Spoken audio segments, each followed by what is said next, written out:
Ari, good morning. Well, a very good morning to you, Vivian, Mike, and to all of you joining us from wherever you are. This is Good Morning Kenya. You're just in time for the show. Straight away to the highlights, where suspected terrorists lay ambush and kidnap 5 chiefs in Mandera.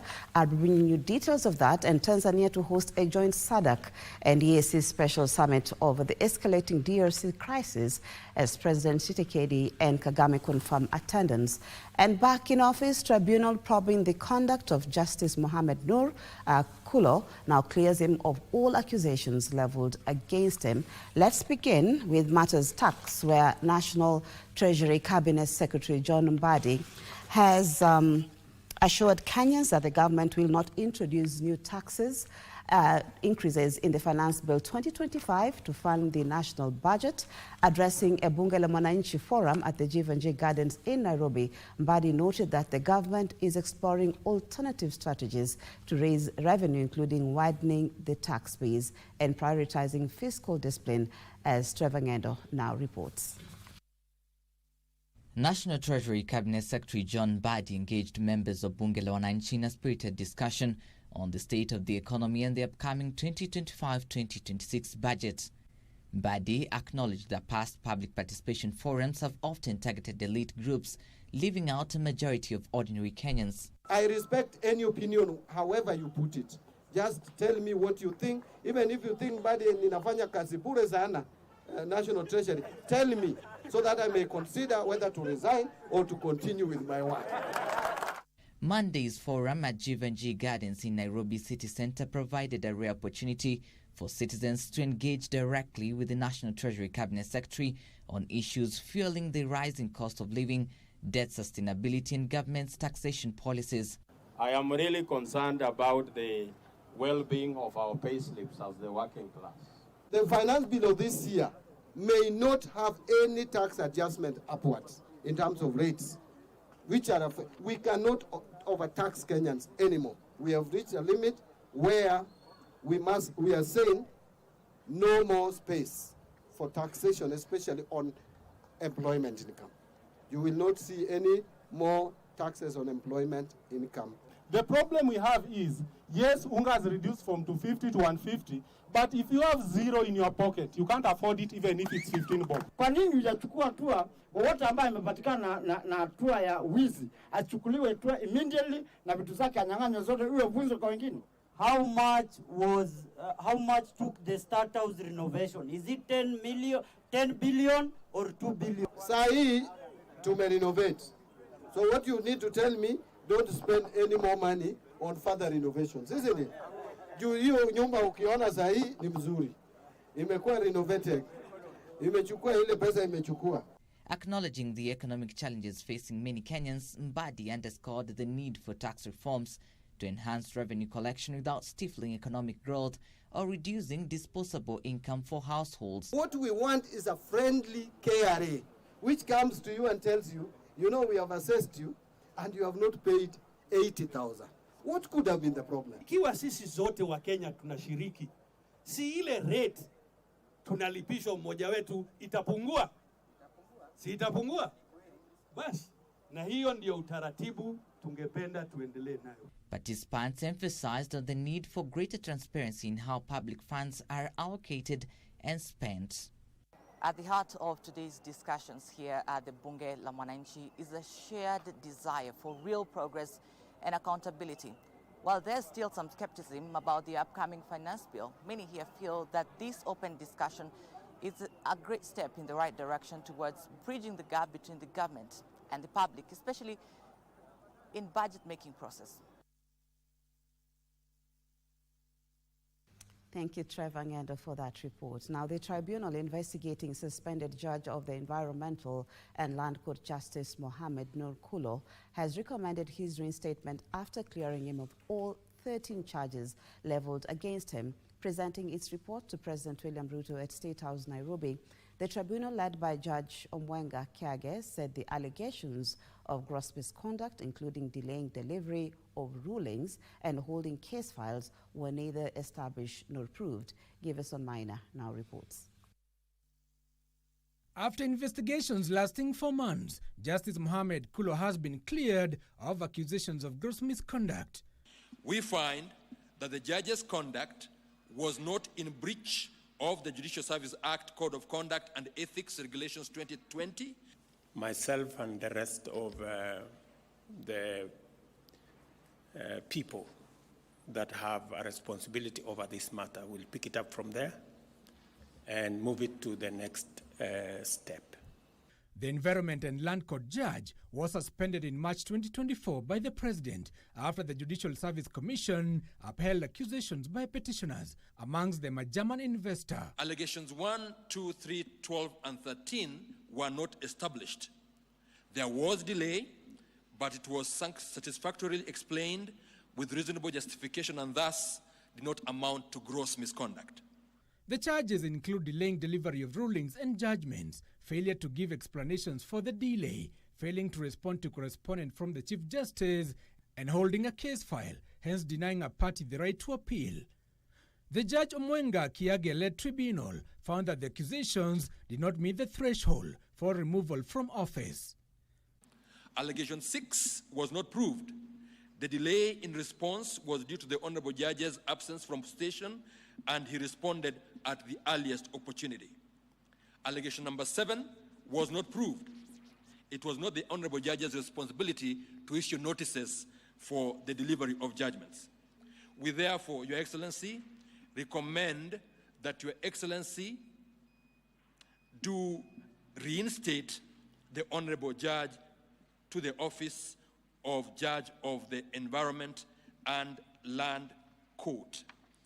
President William Ruto, while receiving the report, said the recommendations will be implemented, saying all citizens, including judicial officers, are subject to the Constitution and the law, irrespective of their status. By submitting ourselves to processes that are provided for by the law does not amount in any way to admitting either guilt or breach of whatever provisions of the law. And police were on Monday forced to lob tear gas to disperse a group of students who had staged a march at the offices of the Higher Education's Loans Board to express their frustrations over the delay in the disbursement of student loans. Meanwhile, the ongoing go-slow by lecturers at the Technical University of Kenya disrupted the administration of examinations. The development came even as the government announced that it had disbursed 21 billion shillings to help to be advanced to the learners. Traffic along the Uhuru Highway was briefly disrupted on Monday as students engaged police in running battles over the advancement of loans. The students had sought answers from the Higher Education Loans Board on why their allocations had been delayed. Today we're out on the streets to demand for our HELB monies disbursement, which has delayed by almost 1 month, in fact more than a month right now. But the Treasury Cabinet Secretary, while addressing the public at the Jivanji Gardens, announced that the government had disbursed the loans. HELB, we have released 21 out of 31. UFB, we have released 8 out of 16. The total is 30 billion that we have released. The university funding model is currently a subject of litigation. Across town, students at the Technical University of Kenya were left stranded after lecturers refused to invigilate the end of semester examinations. We were supposed to begin our exams today, and we came here and there was nobody to supervise us. First, we can't do exam when our lecturers are not happy. We demand that our lecturers be sorted, is when we can return and do the exams. These are internal exams that are only moderated and examined and administered by the lecturers. So any other mode of administering those exams would have been highly illegal. The tutors who have been on strike for a fortnight are accusing the government of failing to honor a return-to-work formula signed last year. We did a petition and we addressed 3 arms of government. Number 1, the National Assembly, because they appropriate funds. Number 2, the Minister of Education, because they're the ones who are supposed to do the requisition for the funds. And number 3, Treasury, because these are the people who share the national cake somehow. And we took a petition there. The lecturers say they will sustain the strike until their demands are met. The government is set to hand over the complete units of the affordable housing project in Mukuru in the next 2 months. Among the beneficiaries of the project is Milka Mura, that is the lady whose story hit the headlines on social media after being embarrassed by a local televangelist when she asked for help to offset her rental arrears a fortnight ago. Now the houses will be handed over by President William Ruto. The saying "from grass to grace" is evident on Milka Mura, who is set to benefit from the affordable housing in Mukuru 2 weeks after she was embarrassed by a televangelist when she sought help to offset her rent arrears. Her humiliation turning to a blessing in disguise as she bids farewell to a life of a squalor. Pastor alinirushanisha time yenye nilikuwa namweleza shida zangu.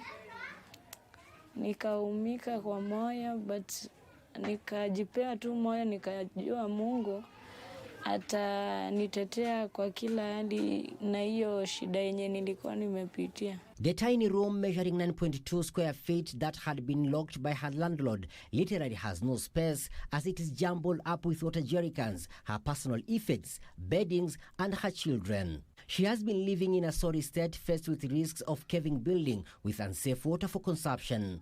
Hali yake si mzuri juu hapo hata kwa ground ndio wameweka boholi ya maji na sewage inafikanga ina block.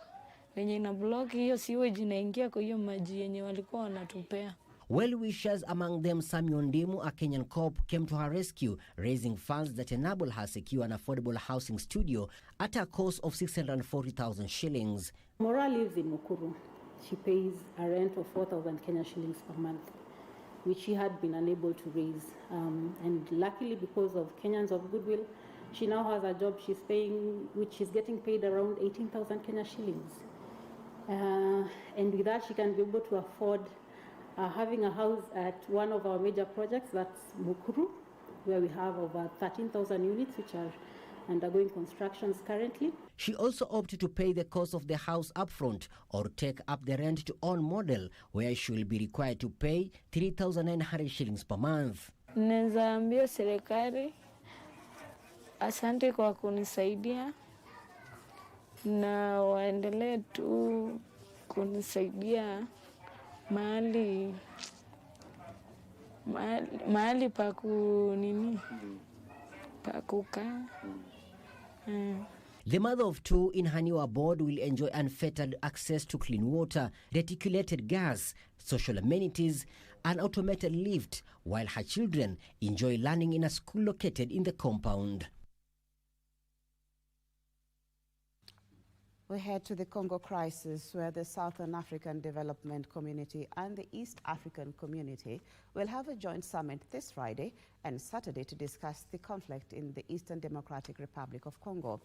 The summit will be hosted by President Samia Suluhu in Dar es Salaam, Tanzania, and the chair of the SADC and the EAC have both agreed to attend that particular meeting.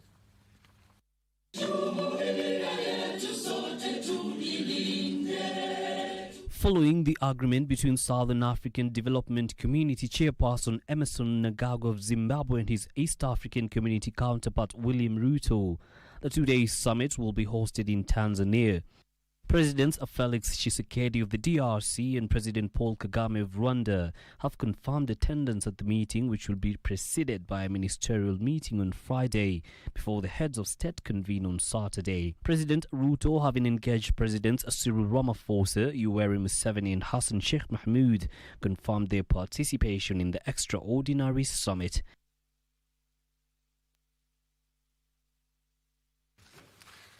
To business, where plans are underway to increase the land under irrigation to at least 1 million acres over the next 5 years by increasing investments in water harvesting, storage reservoirs, and optimizing infrastructure.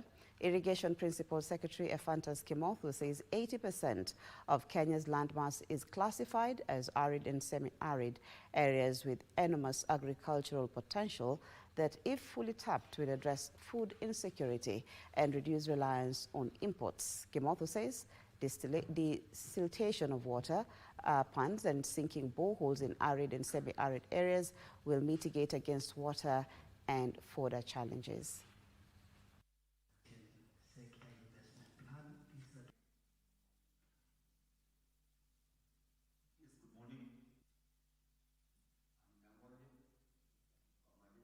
Of ASAL, we have arable land in ASAL, but 80% of our country is ASAL, and we have arable land. The only challenge we have in the ASAL is that we don't have water. So again, NISIP tries to address the issue of water security. We are looking at how we can be able to build water structures, build dams, build check dams from the laggers. We are looking forward to having various engagements. We'll be having various memorandum of understanding with them with an intention of coming up with a program that will be able to catalyze private capital, because in this program, most of we entail to get almost 70%. From 30% of it may be funded by government, but 70% of it will be mainly be funded by 30% of it will be funded by government and development partners. 70% we expect it to be funded by private sector and climate funding.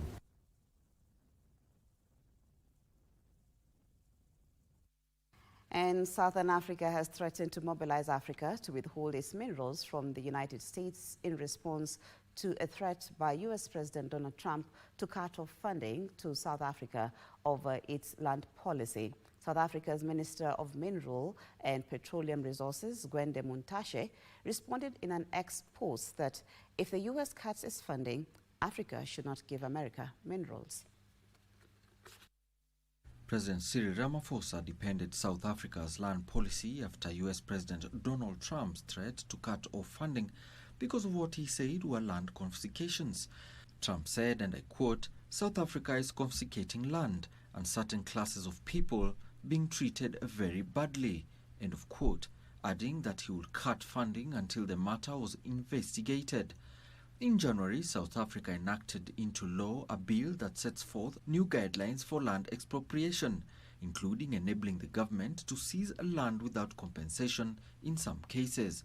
Ramaphosa said the law was not a confiscation instrument, but a legal process that ensures public access to land in an equitable and just manner as guided by the Constitution. Meanwhile, Trump has hinted the European Union could be the next to face tariffs on EU goods imported into the United States, which he said could happen pretty soon.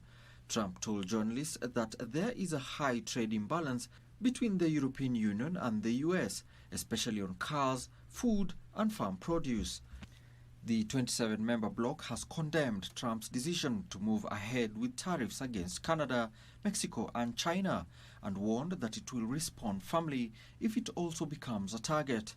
On trade with the UK, the US president said the country has been out of line, but added that the issues could be resolved. Trump says the sweeping tariffs that he has imposed on Mexico, Canada and China may cause a short-term pain for Americans as global stock markets are tumbled on concerns that the levies will spark an economically damaging trade war. Trump plans to hold talks with the leaders of Canada and Mexico, which have announced retaliatory tariffs of their own, but downplayed expectations that they would change his mind. US President Trump's tariffs will cover almost half of all US imports and will require the United States to more than double its own manufacturing output to cover the gap. Economists said the US president's plan to impose 25% tariffs on Canada and Mexico and 10% tariffs on China, which are the United States' three largest trading partners, will slow global growth and drive prices higher for Americans. The Chinese yuan, Canadian dollar and Mexican peso all slumped against the soaring dollar. And that report by Alan Oko brings us to the end of the news this morning. Thank you, as always, for your company. My name is Marie Ambo, and coming up next is my colleague Mike Migwe with People and